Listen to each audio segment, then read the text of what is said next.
Guys நம்ம தோண்டு போன சிங்கம் மீண்டும் எழுந்து வந்து விட்டது. ஸோ என்னாச்சுன்னா நம்ம ஃபோன் வந்து சார்ஜிங் இஷ்யூனால 3-4 நாளாக சர்வீஸில் கிடந்துச்சு. ஸோ என்ன இஷ்யூ அப்படின்னு கேட்டிங்கன்னா, ஸோ ட்ராக் வந்து ஷார்ட் ஆயிருச்சு. அதாவது பவர் ஐசியில் இருக்க ட்ராக் வந்து ஷார்ட் ஆயிருச்சு அப்படின்னு இஷ்யூ. பவர் ஐசினா என்னன்னா, நீங்கள் சார்ஜர் சொருனோடனே உங்கள் பவர் வந்து நேராக அந்த பவர் ஐசிக்கு தான் போகும். அதுலேருந்து உங்கள் பேட்டரிக்கு எவ்வளோ சார்ஜ் வேணும், உங்கள் ப்ராசருக்கு எவ்வளோ பவர் போகணும், அது எல்லா கண்ட்ரோலும் அந்த பவர் ஐசியில் தான் இருக்கும்.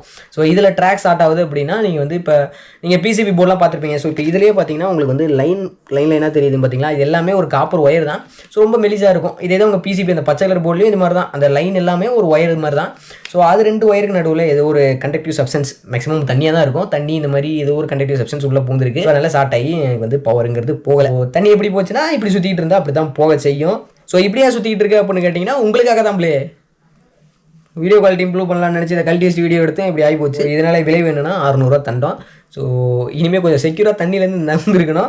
ஸோ நீங்களும் முடிஞ்ச அளவுக்கு தண்ணியிலேருந்து நவுத்தியே வைங்க. ஐபி ரேட்டிங்லாம் நம்பி உள்ளே விட்டுறாதீங்க. அப்புறம் போச்சுன்னா